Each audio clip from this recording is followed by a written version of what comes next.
This is day 7 of our 7-day quest to share a life-saving, history-shaping, world-changing message so powerful it can solve a global crisis. Today, we're going to talk about what makes forgiveness so hard for human beings to do and how knowing that will persuade your viewers to embrace the painful truths they'd rather reject so they can receive your solution and get the results you know can come when they implement that solution. I'm Brandy M. Miller, and this is Creating with Love, where we work to share messages that spread love, hope, and joy to every human heart through creative expression. Yesterday, we covered the Be Loved and acceptance moving forward frameworks that are going to help you take your past painful moments and turn them into powerful potential to make a positive impact.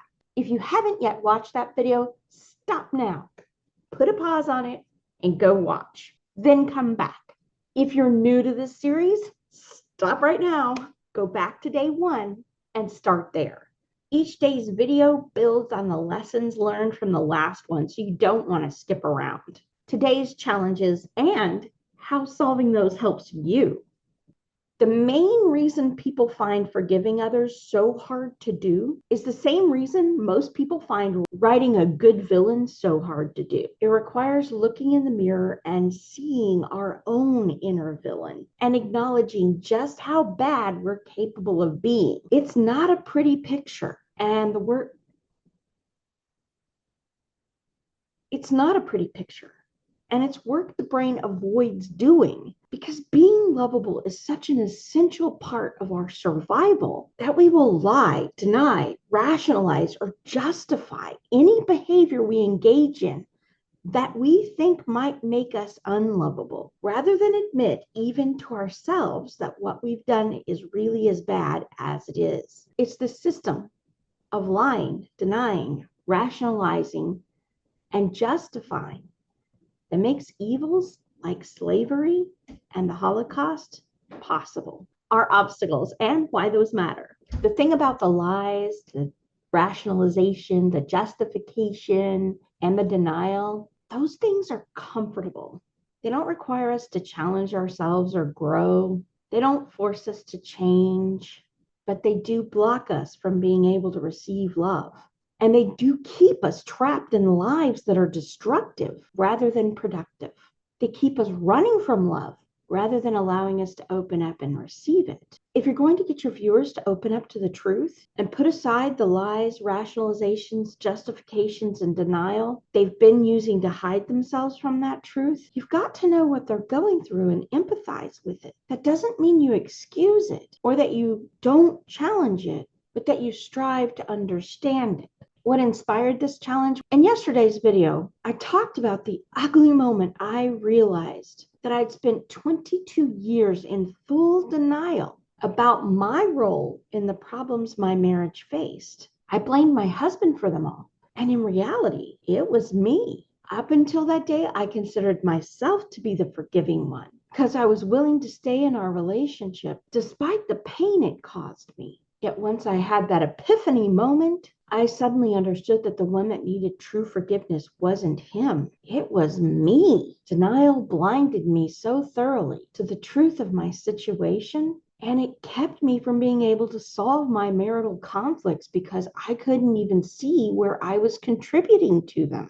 Your viewers are blinded by their denial about the situation, and you've got to help them get past that to the point where they can receive your message and embrace your solution. But just like me, they're not going to like the medicine that you're trying to get them to take, even though it's what they need to cure their pain. So you've got to find a way to soften the blow and add a spoonful of sugar that will make the medicine go down easier if you're going to help them. Why I care about your success? Well, as I've pointed out before and often, if I don't help you succeed with your challenge, I'm not going to be able to succeed with mine. We both fail. And our quest is way too important for me to allow us to fail in it. The proposed solution. We need to introduce the truth. We need to introduce the truth in such a way that embracing it makes our viewer the hero of the story, not the villain. So they have an incentive to claim the truth no matter how painful it might be. Our selected strategy for implementation. We're going to frame this struggle between embracing the truth and growing into the person your viewer must become in order to help solve this crisis, and remaining in their comfort zone by rejecting the truth as the ultimate hero's journey, because that's exactly what it is. Preparation for the journey ahead. Let's go back to Abraham Maslow, the man who introduced the flawed theory of human motivation we talked about in day 2. Maslow got it right that man's motivation for his behavior is a quest to meet his own needs. What he got wrong is the idea that these needs exist in a hierarchy of importance. They don't. The physical needs for survival compete with the psychological needs of love, belonging, and self-esteem. Human beings are in a daily battle to see whether love, which ultimately leads to life, will win the day, or whether they'll give in to selfishness, which ultimately leads to self-destruction and death. Selfishness leads to self-destruction because it sacrifices relationships in order to fulfill the immediate survival-based need. It's a short-term survival strategy, which ultimately kills the love in our lives and leads us to a place where we are so lonely we would rather die than continue living. And we're so filled with hurt and hate that we would take other people with us. Self-mastery, or self-actualization, as Maslow called it, is that point in your life where you've developed the discipline to choose selfless sacrifice for the sake of your fellow human beings over immediate self-preservation, because you understand that this choice, while undeniably painful, is ultimately going to bring about a better world for all of humanity, including yourself. Choosing the right mentors for the journey. Every hero's journey needs the right mentor to help them develop into the person they must become in order to successfully complete the quest they've chosen. You'll never find a greater mentor for your journey to choose selfless love over selfishness than Jesus Christ. And you don't have to believe he existed to gain from studying his life either. His crucifixion shows us the ultimate price we're going to have to pay for our efforts to spread love. But his resurrection promises us that the rewards for making that choice are going to be worth it. The truth is that every relationship comes with the cross and the crucifixion. And if we don't stay on that cross long enough that our ego dies, we don't get the glory and the resurrection waiting on the other side when the relationship grows and develops and deepens into a new level of love. The rosary is a way of praying over Christ's life, death, and the promises he made after his resurrection. It's a tool for preparing our hearts for what we can expect to meet on the journey of love, and a guide for how to make a decision for love when it's easiest to say no and hardest to say yes. Every teaching and practice of the Catholic Church is designed to provide us the help we need to say yes to love and no to the things that block us from receiving love. Each sacrament is designed to help us overcome a particular challenge we'll face on our quest to grow in love and ultimately to become a hero for humanity. If we put these things to work for us, we can tap into their power and gain the help we need to become a beacon of love, life, and hope, shining in the midst of a world that's growing ever colder, darker, and more closed off to love by the moment. If you would like to learn more about the Catholic faith, the Rosary, and how these things work to help you grow in love, I encourage you to visit my website, Loving Catholicism, and join the Catholic Explorers membership. The membership is free to join. Where my journey led me. I have a confession to make. I'm a recovering narcissist. By the time I reached adulthood, My heart was such a shattered and broken mess from all the people in my life whose pain ended up being passed on to me by the things they did in response to their own, that by 26, although I didn't realize it, I was a full-blown narcissist. Everything in life revolved around me and what I wanted. I didn't have time for relationships unless I thought those relationships could directly lead to me getting something I wanted.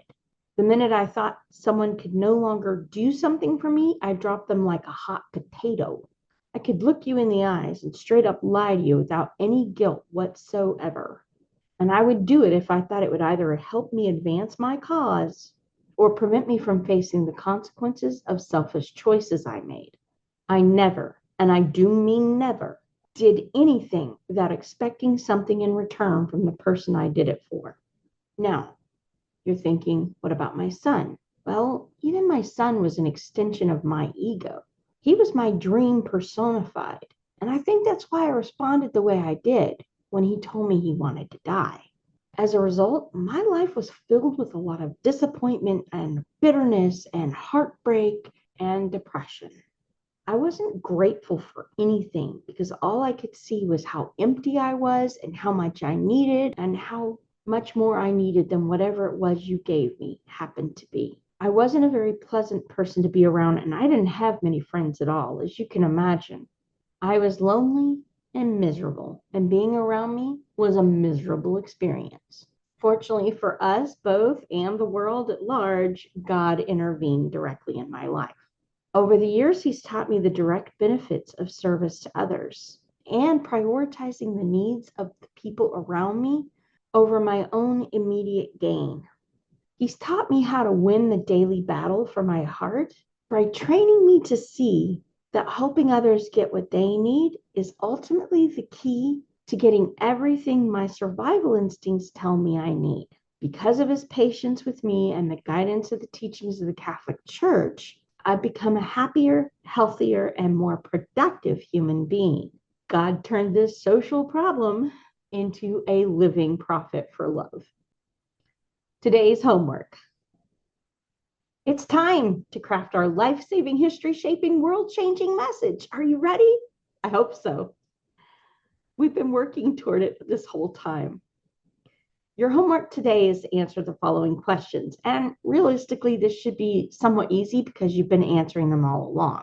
First, what are you hoping to change in your life by participating in this challenge? Second, what is the crisis you chose to solve? Third, what is your personal connection to that crisis? Why do you care about the outcome? Fourth, what was your life like when you first faced this crisis? Fifth, how long had you been dealing with this crisis before you figured out how to solve it? Six, what forced you to finally face this crisis head on? Seven, what mistakes did you make when you first tried to solve it? Eight, what truth did you eventually have to embrace in order to be able to find the solution that actually worked? Nine, what was the solution that resolved the crisis for you? 10, what obstacles did you face when you tried to apply that solution? 11, how did you overcome those challenges? 12, what results were you able to achieve because you overcame the challenges and implemented the solution? 13, how has that transformed your life for the better? 14, what do you wish you'd known about the crisis that has come to light in recent years that could have helped you solve it sooner if you'd have known that? You're now ready to record. Just answer 2 of those questions in each video over the next 7 days, and you'll have your challenge ready to go. Now, if you're worried because you're thinking to yourself, but I'm not a speaker, I'm not good at this kind of stuff, this isn't something I can do, I don't want you to be afraid of that. Put your creative talents to use for you. If you want to share it in a song, share it in a song. If you want to do a painting or a drawing or a dance or apply it to music or poetry, whatever your particular gift, talent, or skill happens to be, use that to share your message. This is just a simple outline that'll help you tie the pieces together into a comprehensive framework that delivers your message in a way that your viewers can receive. What's next? In tomorrow's video, I'm going to do a series debrief where I reveal the outcome of my efforts over this first 7 days how close I came to achieving my goals, what I intend to do differently to improve my efforts, and what you can learn from all of that so that you have a better chance of finding success in making your video series go viral. So stay tuned and join me tomorrow. And while you're waiting, discover how you can turn your problems into profits on my website, Loving Catholicism.